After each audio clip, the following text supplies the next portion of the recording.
Having zero friends is completely okay, and it can actually be a blessing when it comes to you leveling up and getting the life that you truly want. And the reason why having zero friends can actually be a blessing when it comes to you leveling up your life and becoming a better version of yourself is because you have the freedom to evolve yourself without the evil eye of other people. And you might think, well, my family and my friends, they don't have any evil eye against me. Usually it's actually the people that are closest to you that actually have the biggest evil eye against you and that actually want to see you fail the most. And they also have the tools to make you fail the most. So when you are leveling up, whether you're someone who has a lot of friends or whether you're someone who doesn't have a lot of friends, it can actually be a blessing and a really good move to go for a period of time without having any contact with a lot of people. And I'm not saying you have to cut out people and tell them in a long paragraph, I am cutting you out. We're never gonna talk again. Cutting people out can just mean you limit contact to them so that you protect yourself.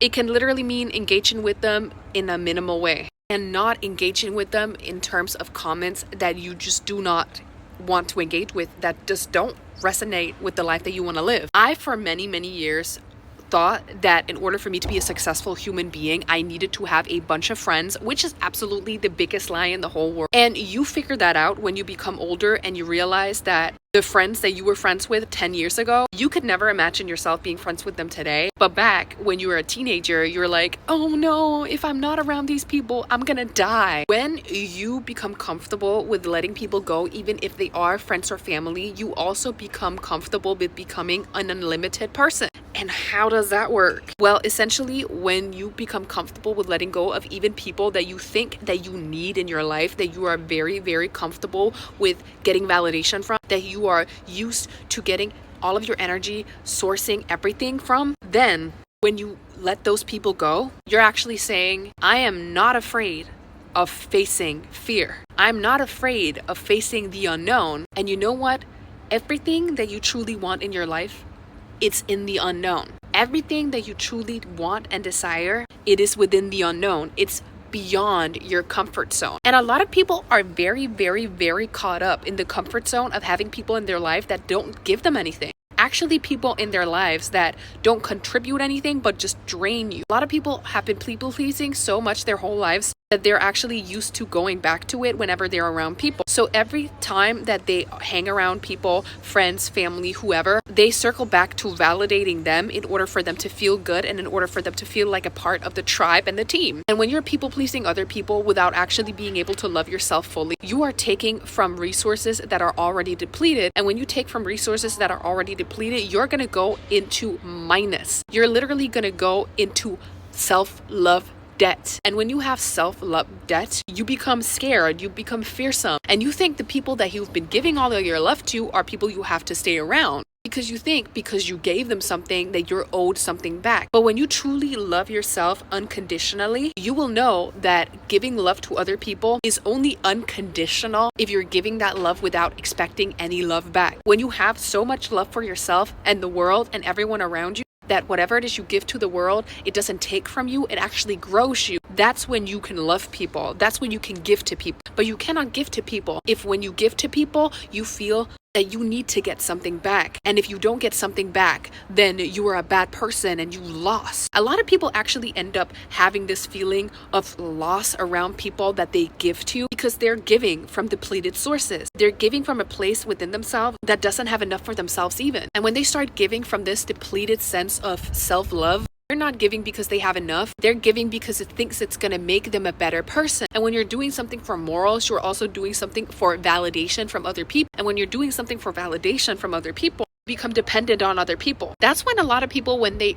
share stuff, when they trauma dump, when they overshare their life story or wherever they're going through, they kind of feel entitled to that person, or they actually get what you call a trauma bond. They trauma bond with people so much that when that person is like, yo, this person is a little oof, they get really, really scared. They get really sad. They crawl up into themselves. They get that knot in their stomach because the only reason you're oversharing and you're trauma dumping is because you're hoping that someone is going to give you validation, and you're not going to get that validation because that validation has to come from within yourself. This is why it is immensely powerful for you to be more alone when you are someone who is leveling up. And this is why it can actually be a blessing. It can be extremely life-changing to be on your own and have zero friends when you are leveling up your life, because you're going to have to validate yourself. You cannot rely on anyone to tell you how you need to do things. You cannot rely on anyone to validate you. You cannot rely on anyone to tell you, oh, you need to do this or do that. You're going to have to rely on your intuition solely. You're going to have to rely on your instinct, and you're going to have to heighten your instinct. It's kind of like when suddenly it's dark outside and there's no light. You're going to have to rely on your other instincts. You're going to have to heighten those naturally. When you don't have any people, if you can't outsource your senses,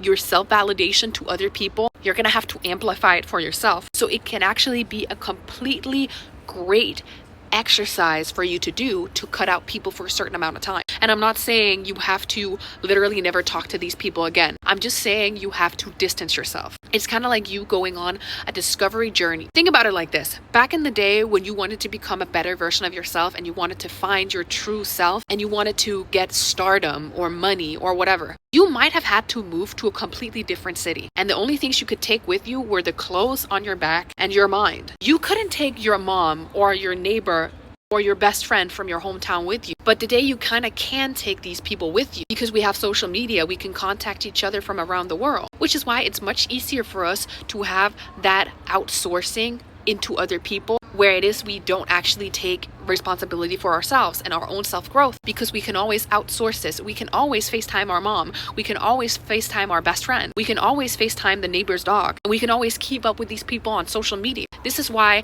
we actually usually end up not getting what we truly want in our lives, because we're outsourcing our validation for ourselves instead of actually owning up to it and taking full responsibility for it, like some person who's trying to go for the big dreams in the big city back in the day. When you go for your big dreams in the big city, spiritually, mentally, and you say, I'm not going to contact people for the next 2 weeks, a month, I'm just going to keep contact minimal.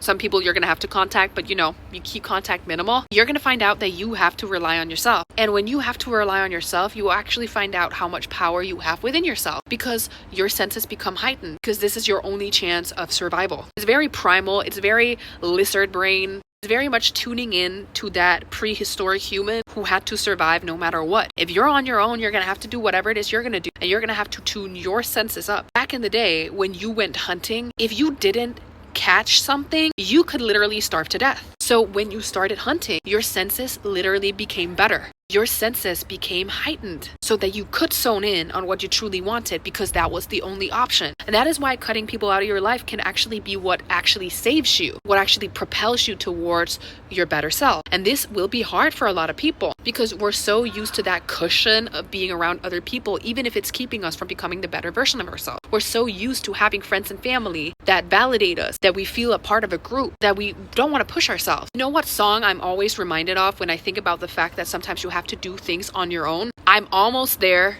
from The Princess and the Frog, because she sings, "This old town will slow you down.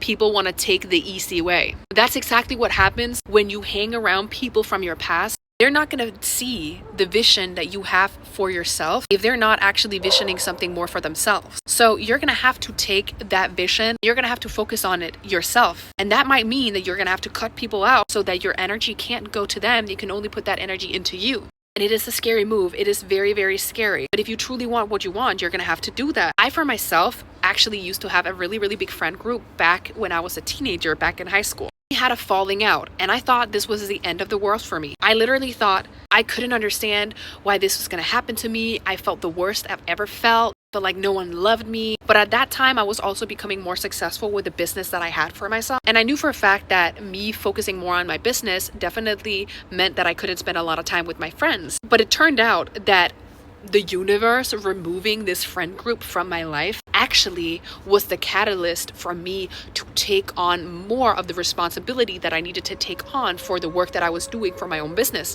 You know what happened? Within a very, very short while of me not having the friend group that I was used to having and me focusing on my own business, I could actually quit the little job that I had after school. I could focus wholeheartedly on the stuff that I was doing for myself. And I wouldn't have been able to do that. I wouldn't have been able to cut out the thing that was not bringing me joy, aka the little job that I had, if I hadn't cut out, or the universe hadn't cut out my friends. But at that time, I saw it as a catastrophe. I saw it as me being doomed. But it turned out it was actually a blessing. It was exactly what was supposed to happen to me not having any friends left. Because that meant that all of my energy went towards myself. I had to figure out what I wanted to do. Where did I want to go? And you know what happened that summer? The summer of the universe cutting out my friends, I literally went on a summer holiday in Los Angeles all by myself. And I had never imagined that I would be able to do that if I hadn't gotten over the fact that my friend group and I weren't one anymore. It turned out it was a true blessing. I would have never have experienced such an amazing summer, a summer that truly grew me, if I hadn't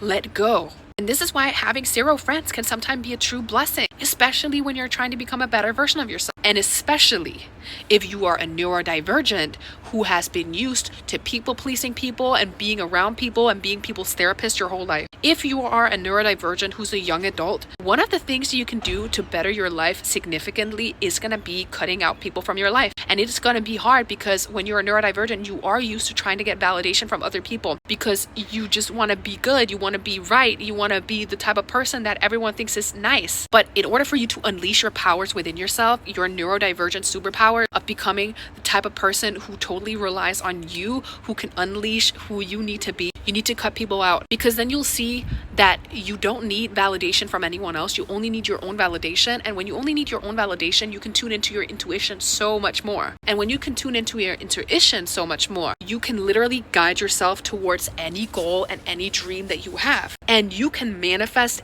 anything that you want, which is why it is extremely powerful to be neurodivergent in the first place. But a lot of neurodivergents are so heavily distracted by the fact that they need to be around people. They need to be friends with everyone and their mom. They need to prove that they're good and they're moral. You have to become comfortable with the fact that people are going to call you mean. They are going to call you immoral. They might even try to use your neurodivergence against you and tell you that you can't achieve this and this and that because of your neurodivergence. I'm sure that they might even have done that. I know for a fact that I'm a neurodivergent myself, and people try to use my neurodivergence against me to tell me that I couldn't achieve what I wanted to achieve. But you know what? I tuned into myself, and I didn't even have to prove them wrong. I just had to prove myself right, because it's also very important to understand that you should never ever have to prove anyone wrong, because proving anyone wrong is you moving from a place of resentment. And when you get to where you truly want to go, you never do it from you actually wanting that. You do it to prove someone else wrong, and that is actually you doing something for validation. So it is essential that you never do anything out of spite, out of trying to prove anyone wrong, trying to prove to people that you can do this and this and that. You should never try to prove to anyone but yourself that you can do what it is you want to do. Because if you're trying to prove yourself to other people, no matter if you're trying to do it because you want to show them what you got, you want to show them that you can do it, you want to show them they were wrong, that is also you doing something out of validation, out of you wanting something from other people. You want some type of reaction, but that reaction is actually never going to make you feel the happiness that you truly need to feel. You're going to have to feel that happiness for yourself. You're going to need to tune into that I'm my own best friend. I don't need anyone else. Not because you hate other people. Not because everyone's your enemy, everyone in the world's bad, everyone wants the worst for you. No, if you start thinking like that, then you're not going to get what you truly want. You have to think about the fact that people are on their own journey. And if you're too involved in other people's journey, you're not going to be able to focus on yours. That has nothing to do with you being like, oh, people can't handle me. Maybe they can't handle you, and you have to accept that, and you have to respect yourself enough to not want to try to prove to them that I'm doing better. Let me show them how much better I'm doing, because that is literally you walking back into the trap that you were trying to get yourself out of. That is literally you sinking down to a level, sinking down even lower, because you wanted to show that you could do it on your own. You wanted to show that you can do things your way. You should only try to prove to yourself that you can do things your way. You should never ever compare yourself to other people. You should only compare yourself to the version of yourself that you were before. Actually, you should just see it as a blessing, the fact that you're on a journey where you have the power to become a better version of yourself. But you should never ever move out of resentment towards people to try to prove to them that you're doing better and now you're a better version of yourself. Because you know what? A lot of people are going to see that as a sign that you think whatever intentions they had towards you were bad, and whatever intentions you think other people have towards you, they're gonna have towards you. And that is very different than you protecting yourself from people that are just not ready to handle it. But when you meet with people that are from your past, maybe you meet an old friend, maybe you meet your family after not having talked to them for a while. If you meet them with on some oh, you never wanted what was best for me. They're going to be like, oh yeah, I'm a proof to you that I don't want what's best for you. Even if they're actually good people, because the light that you paint people in is the light that they're going to show themselves to you in. That's why you have to inspire people by being positive towards yourself, by being positive towards your own self journey, and not feeding into the idea that everyone around you is horrible. For a long time, I really resented my friends for feeling like it was their fault that we weren't friends anymore, and I really hated them. But I realized it's not going to take me where I need to go, and it's just going to make me keep on to more resentment, and in reality, that's just keeping me stuck. If I ended up meeting them again, if I'm on some, you did me wrong, that would be old news. It's like, oh yeah, you still think that? You didn't move on. So you're trying to prove to me, someone from like the past, that you could do something for yourself. Why didn't you just try to prove it to yourself? Actually, when you're trying to prove to other people that you're doing something for yourself, I can do this on my own. When you're trying to prove that they were wrong, that other people were wrong, you're comparing yourself to them. You're saying that that's what you think that their mentality is. You're actually not leaving them room to grow. That's why when you're having growth out of resentment, when you end up meeting people from your past, of course it's going to be really strained. It's going to be really weird to be around them, because the only thoughts you've been fueling around them is that they don't want anything good for you. But that does not mean that you have to hang around them because you believe the best in them. No, you don't have to hang around them. You can believe that they need to do whatever they need to do and think, you know what, I want the best for you, even if you say negative things to me. That does not mean you have to hang around them. That just means that you have to hang around yourself. And if you do end up running into them, you're just going to be happy because you're happy for yourself. You're happy for the journey that you've made for yourself. You're happy for your progress. And when you talk to them and maybe they say something that's like, wow, okay, they're going to say that, then you realize it's a reflection of them. It's not a reflection of you. And then you're going to be like, you know what? I know that you're dealing with whatever you're dealing with. You don't have to tell them this. You should just think this. They're dealing with whatever they're dealing with. That's not mine to solve. And when you become truly comfortable with being on your own and being alone, that's when you can actually tap into your unlimited power. Because whatever it is people are telling you, you're going to understand that it's a reflection of them. It's not a reflection of you. Even if it's the whole world telling you that you're bad and you're mean and you're wicked, you're going to understand that you're unlimited and you're ready to defy gravity. If you're flying solo, at least you're flying free. And to those who ground you, you have to take a message back. You can never defy gravity if you don't become comfortable with cutting people out. If you don't become comfortable with understanding that people might not like you. If you don't become comfortable with understanding that you don't need friends. Even the people that you thought were your best friends, maybe you have to cut them out. And if they truly love you, they will let you go. If they truly love you, they will be happy for you taking the steps you need to take. They will encourage you. Even if they're not ready to take that step, they will be happy for you. And if they're not happy for you,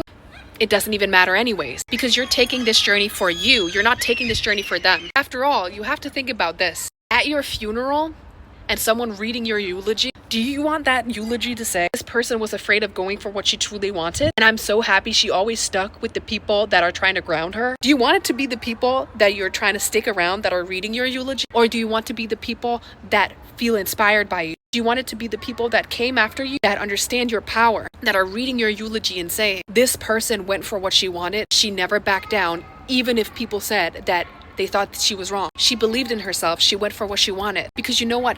Putting things into time gives a lot of perspective. You have to do what you need to do for yourself, for your inner child who has all of the ambition and her life ahead of her, and you have to do it for your old self who looks back at her life. You have to do it for the future you. You have to do it for the past you. You have to do it for the present you. And the sooner you become comfortable with having zero friends, the sooner you'll become comfortable with being your only best friend. You'll actually start attracting the people and the friends into your life that are right for you. It might take some time. It's not necessarily going to be easy peasy lemon squeeze, but it's better for you to have no friends than have the wrong friends and wait a little extra time for the right stuff. Pay a bigger price for the right things to come into your life. Having zero friends is a blessing. Having zero friends can be a good thing. Having zero friends is okay, and you should never feel ashamed if you are someone who's going through a period or you're considering cutting out people from your life. Having zero friends can be really, really good.